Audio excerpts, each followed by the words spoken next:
আসসালামু আলাইকুম। Technique easy এডুকেশনের পক্ষ থেকে নবম দশম শ্রেণীর শিক্ষার্থীদের জানাচ্ছি শুভেচ্ছা।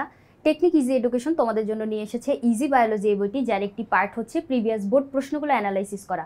এখানে প্রিভিয়াস বোর্ড প্রশ্ন অ্যানালাইসিস করার সাথে সাথে তোমাদের জন্য আরও সমাধান করে দেওয়া আছে অনুশীলনের প্রশ্নগুলো, বিগত বছরে আসা এমসিকিউগুলো, বেসিক পার্ট রয়েছে, এছাড়াও রয়েছে রোড টু মিশন 100 এবং রোড টু মিশন সাইক্লোনের মতো সাজেশন, যা তোমার বায়োলজির প্রস্তুতিটাকে আরও জোরদার করবে বলে আমাদের প্রত্যাশা। তোমরা দেখতেই পাচ্ছ আমাদের এই বইটাতে আরও সংযোজিত আছে কিউআর কোড, যেটা স্ক্যান করার মাধ্যমে তুমি যাতে এই প্রশ্নটা আরেকটু সহজে বুঝতে পারো, আরেকটু সহজে যাতে আয়ত্ত করতে পারো, যার জন্যই আমাদের এই প্রচেষ্টা। আমাদের এই বইটাতে কিন্তু অসংখ্য কিউআর কোড রয়েছে। প্রতিটি প্রশ্নের সাথে বা প্রতিটি সমস্যার সাথে তুমি একটি করে কিউআর কোড পাচ্ছ। সেক্ষেত্রে তুমি যখন প্রশ্নটা সমাধান করতে যাবে, কোনো অসুবিধা অনুভব করলে কিউআর কোডটি স্ক্যান করার সাথে সাথে একজন শিক্ষক এসে তোমার সাথে এই প্রশ্নটা একটু আলোচনা করবে, যার মাধ্যমে তোমার কোনো ডাউট থাকলে ওটা সলভ হয়ে যাবে অথবা আয়ত্ত করার ক্ষেত্রে আরেকটু সহজ হবে বলে আমরা মনে করি। দেখো, আমাদের এই বইটি হতে চলেছে বাংলাদেশের প্রথম ডিজিটাল একটি বই, যেখানে তুমি বইয়ের সাথে শিক্ষক ফ্রি পাচ্ছ। অর্থাৎ কোনো কোর্স ফি ছাড়াই তুমি আমাদের কোর্সের সবগুলো ভিডিও বইয়ের পড়াগুলোর সাথে ফ্রি পেয়ে যাচ্ছ। সেক্ষেত্রে তোমার বায়োলজির ভয়টাকে জয় করে বায়োলজি পড়াটা তোমার জন্য আরও ইজি করাটাই আমাদের এই ইজি বায়োলজি বইটার কাজ। সেক্ষেত্রে শুধু ইজি বায়োলজি নয়, তুমি আমাদের এইখানে পেয়ে যাচ্ছ easy higher math, easy math, easy physics আর কেমিস্ট্রির মতো বইগুলো। ইতিমধ্যে যারা আমাদের বইগুলো সংগ্রহ করে নিয়েছো তাদেরকে অসংখ্য ধন্যবাদ, আর যারা এখনও সংগ্রহ করোনি তাড়াতাড়ি সংগ্রহ করে নাও। এরপরে দেখো, বরিশাল বোর্ড 2019-এ আসা একটা প্রশ্ন নিয়ে চলো আজকের পর্বে আমরা একটু আলোচনা করি। দেখো, এখানে উদ্দীপক হিসেবে একটা জবা ফুলের ছবি দেওয়া আছে, তাই না? জবা ফুলের ওখানে যে ওর গর্ভমুণ্ড অথবা পুংস্তবকগুলো, ওইখানে ওয়াই চিহ্নিতকরণ করা আছে। আর এখানে দেখো ওর যে পুষ্পবৃন্তটা অর্থাৎ উদ্ভিদের যে দেহকোষ, ওই জায়গায় হচ্ছে আমাদের এক্স চিহ্নিতকরণ করছে। তাহলে এক্স আর ওয়াই এই জায়গাটা চিহ্নিত করার মাধ্যমে আমরা কি বুঝতে পারতেছি? দেখো তো, দেহকোষে কোন কোষ বিভাজনটা হয়? অবশ্যই মাইটোসিস কোষ বিভাজন। তাহলে এক্স দ্বারা মাইটোসিস বুঝাইছে। আর ওয়াই দেখো তো কি চিহ্নিতকরণ করছে? এইখানে আমাদের কি হয় আমরা জানি, পরাগায়নের ক্ষেত্রে পরাগরেণু গর্ভমুণ্ডে এসে পতিত হয়, এই ঘটনাটাকেই কি বলে? পরাগায়ন বলে। তাহলে গর্ভমুণ্ড চিহ্নিতকরণ করছে, অথবা এখানে দেখো ওর যে পুংস্তবকগুলা, এগুলো কিন্তু এই জায়গায় সংযুক্ত আছে। তাহলে আমরা এটা বুঝতে পারতেছি যে জনন কোষটাকে চিহ্নিতকরণ করতে চাইছে। সেক্ষেত্রে এখানে কোন কোষ বিভাজনটা হবে? অবশ্যই মিওসিস কোষ বিভাজন। তাহলে উদ্দীপকটা বুঝতে পারার পরে দেখো তো কি বলছে ক নাম্বারে, যে অ্যামাইটোসিস কি? অ্যামাইটোসিস হচ্ছে এরকম একটা কোষ বিভাজন পদ্ধতি। আমরা জানি কোষ বিভাজন হচ্ছে তোমার 3টা পদ্ধতিতে হয়ে থাকে, একটা অ্যামাইটোসিস, মাইটোসিস আর মিওসিস। সেক্ষেত্রে অ্যামাইটোসিস যেটা, এটা হচ্ছে নিম্ন শ্রেণীর জীবে সংঘটিত হয় এরকম একটা কোষ বিভাজন প্রক্রিয়া। এই কোষ বিভাজন প্রক্রিয়াটা হচ্ছে তোমার সরল প্রকৃতির একটা কোষ বিভাজন, যেখানে কি হয় দেখো তো, এই জায়গায় একটা মাতৃকোষ থাকে। এই যে মাতৃকোষটা, ওর মাঝখান বরাবর একটা খাঁজ সৃষ্টি হয়। এই খাঁজটা গভীর হইতে থাকে। এখন খাঁজ যখন সৃষ্টি হইলো, দেখো তো ওর যে সাইটোপ্লাজমগুলা, নিউক্লিয়াসগুলা, এইগুলাও হচ্ছে মাঝখান বরাবর হচ্ছে তোমার ওই খাঁজটার কারণে মানে হচ্ছে সংকুচিত হইতে থাকে।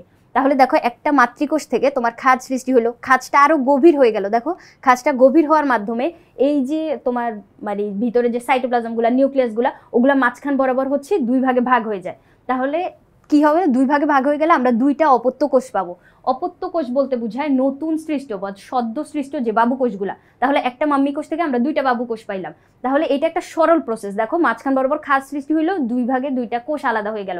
তাহলে নিম্ন শ্রেণীর জীবে যখন ওরা সংখ্যা বৃদ্ধি করতে যায়, সেক্ষেত্রে আমরা এই যে অ্যামাইটোসিস কোষ বিভাজন প্রক্রিয়াটা দেখতে পারি।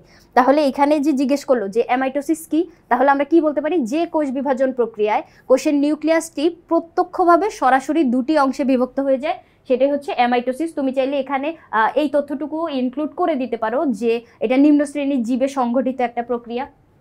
এরপরে চলো কি বলছে খ নাম্বারে, সমীকরণিক কোষ বিভাজন বলতে কি বোঝায়? সমীকরণিক কোষ বিভাজন বলতে আমরা মাইটোসিস কোষ বিভাজনটাকে বুঝি। কি জন্য বুঝি? মাইটোসিস কোষ বিভাজন যে প্রক্রিয়াটা, এই প্রক্রিয়াটা কি হয় দেখো তো, একটা মাম্মি কোষ থেকে 2টা বাবু কোষ তৈরি হইলো। এখন এই যে বাবু কোষগুলা, ওদের ক্রোমোজোম হুবহু মাতৃকোষের ক্রোমোজোমের সমান থাকে। নিউক্লিয়াসের বিভাজন এখানে একবার হয়, ক্রোমোজোমের বিভাজনও একবার হয়, সাইটোপ্লাজমের বিভাজনও একবার হয়। একবার যে সবগুলা বিভাজন হইলো, সেক্ষেত্রে ওদের বিভাজনটা পুরো সমান সমান হয়। মানে সাইটোপ্লাজম, নিউক্লিয়াস সব তুমি হচ্ছে ভারসাম্য সমান থাকবে। 2টা যে অপত্য বাবুকোষ ছিল, ওদের ক্রোমোজোম সংখ্যা, ওদের নিউক্লিয়াস, ওদের সাইটোপ্লাজমের পরিমাণ সবকিছু হচ্ছে ইকুয়াল থাকে।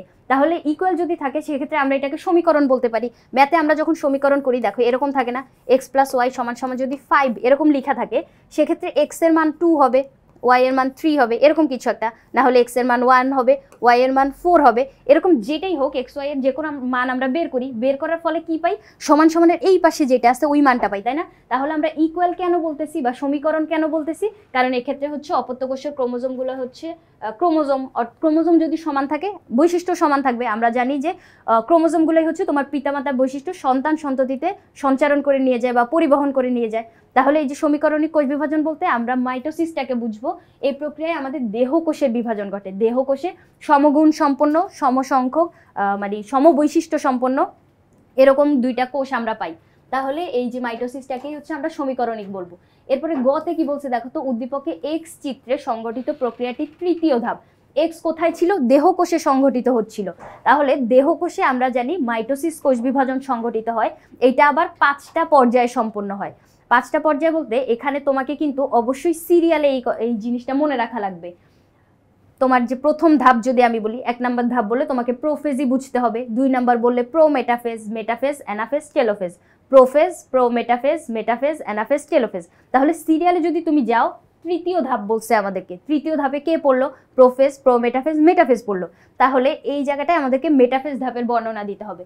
এরকম প্রশ্নগুলোতে তোমাকে প্রশ্নে বলে দিবে না যে চিত্র দাও, কিন্তু তুমি হচ্ছে নিজ দায়িত্বে চিত্রটা দিয়ে দিবা, কারণ সুন্দর করে রিপ্রেজেন্ট করার জন্য অথবা স্ট্যান্ডার্ড একটা মার্কস ক্যারি করার জন্য অবশ্যই তোমাকে এই জায়গায় চিত্রটা ইনক্লুড করতে হবে। তাহলে চিত্রের দিকে প্রথমে তাকাও। উদ্ভিদ কোষের ক্ষেত্রে আমরা এরকম একটা স্পিন্ডল যন্ত্র দেখতে পাই, প্রাণী কোষের ক্ষেত্রে কিছুটা গোলাকার হয়, কিন্তু স্পিন্ডল যন্ত্র শুনলেই তুমি বুঝবা যে মাকু আকৃতির একটা শেপ থাকবে। তাহলে দেখো মাকু আকৃতির এরকম একটা শেপ তৈরি হয় যেখানে অনেকগুলো স্পিন্ডল তন্তু থাকে, অনেকগুলো স্পিন্ডল তন্তু মিলে একটা স্পিন্ডল যন্ত্র তৈরি করলো, ঠিক আছে করলো।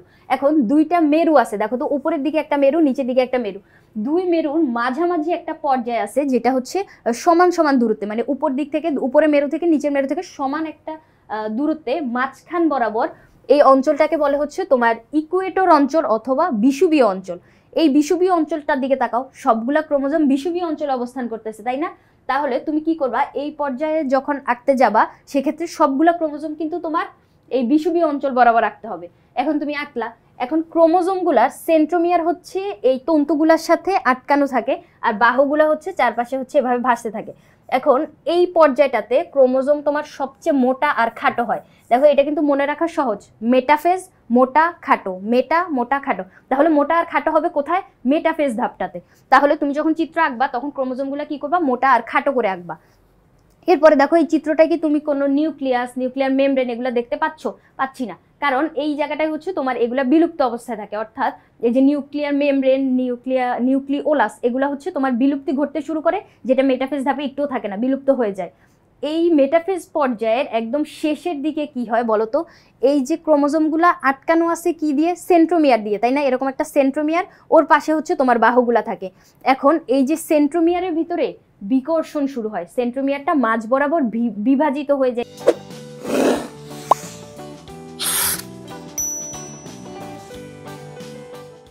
থাকে, মানে একদম শেষ পর্যায়ে বিভাজনটা শুরু হয়। এই পর্যায়ের যে পরের পর্যায়টা অর্থাৎ মেটাফেজের পরে আমরা অ্যানাফেজ পর্যায়টা পাবো, ওই অ্যানাফেজ পর্যায়ে কি হবে, তোমার বিভাজনটা পুরোপুরি হয়ে যাবে।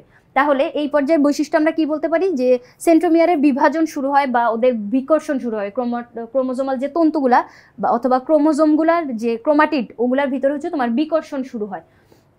এরপরে প্রাণীকোষের ক্ষেত্রে আমরা কি দেখতে পাচ্ছি, প্রাণীকোষেও হচ্ছে তোমার সবগুলা ক্রোমোজোম বিষুবীয় অঞ্চল বরাবর থাকলো। প্রাণীকোষে ওই যে সেন্ট্রিওলগুলো থাকে ওখান থেকে কিন্তু তোমার হচ্ছে অ্যাস্টার রে বিচ্ছুরিত হয়। তাহলে এরকম কতগুলো আমরা বৈশিষ্ট্য চিত্রের দিকে তাকাইলেই বুঝতে পারতেছি।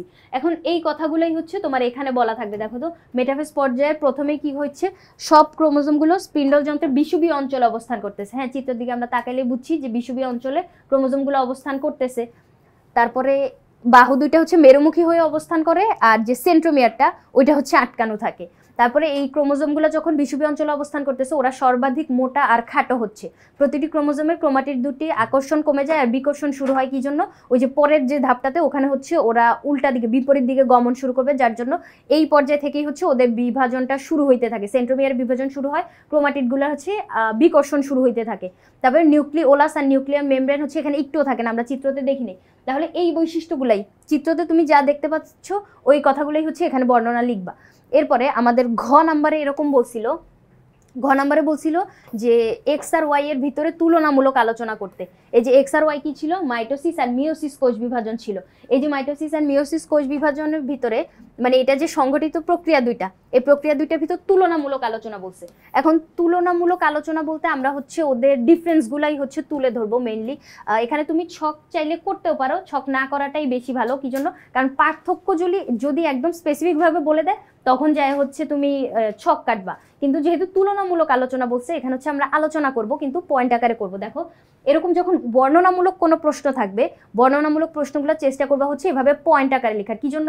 কারণ টিচারের যখন অনেকগুলো খাতা একসাথে দেখা লাগে, সেক্ষেত্রে তোমার এত বড় বর্ণনা পড়ার ওনার ধৈর্য থাকবে না। তুমি টিচারকে তোমার খাতা যত সুন্দরভাবে পড়াইতে পারবা তোমার বেনিফিট। তাহলে এই জায়গায় কি করবা, যে পয়েন্ট আকারে লিখবা, কারণ পয়েন্টগুলোর দিকে তাকাইলে হচ্ছে বুঝতে পারবে যে তুমি এত এত তথ্যগুলা জানো।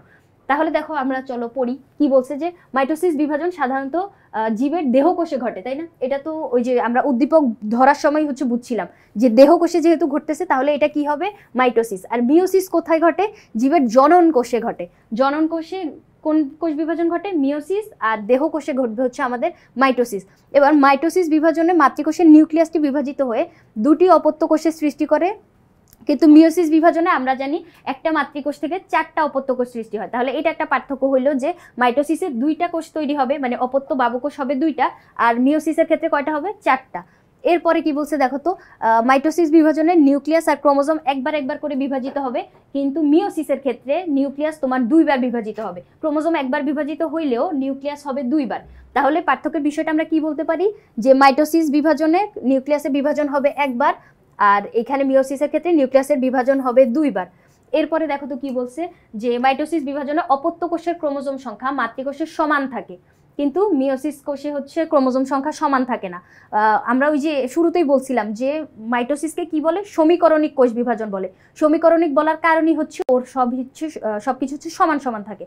কিন্তু মিওসিসের ক্ষেত্রে তোমার ক্রোমোজোম সংখ্যা অর্ধেক হয়ে যায়। ক্রোমোজোম যদি অর্ধেক হয়ে যায় তাহলে তুমি বুঝতেছো ক্রোমোজোম হচ্ছে আমাদের বৈশিষ্ট্য ধারণ করে, তাহলে বৈশিষ্ট্যগুলোও হচ্ছে সমান সমান থাকবে না, বৈশিষ্ট্যের হচ্ছে ঘাটতি দেখা দিবে, বা এখানে হচ্ছে বৈচিত্র্য সৃষ্টি হয়। মাইটোসিসে কিন্তু কোনো বৈচিত্র্য দেখা যায় না।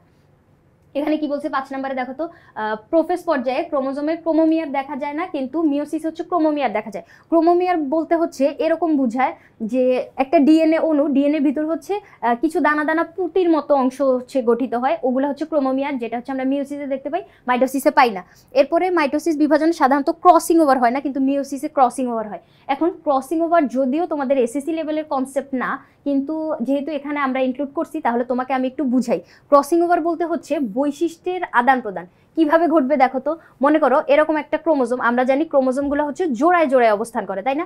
জোড়ায় জোড়ায় অবস্থান করার ক্ষেত্রে এই যে ক্রোমোজোমগুলো একটা আরেকটার সাথে লেগে থাকে, তাহলে এই দেখো একটা জোড় ক্রোমোজোমটা একসাথে অবস্থান করতেছে, ওরা হচ্ছে একসাথে হচ্ছে লেগে থাকার কারণে কি হবে, এই জায়গায় ওদের বৈশিষ্ট্যের হচ্ছে আদান প্রদান ঘটে যাবে।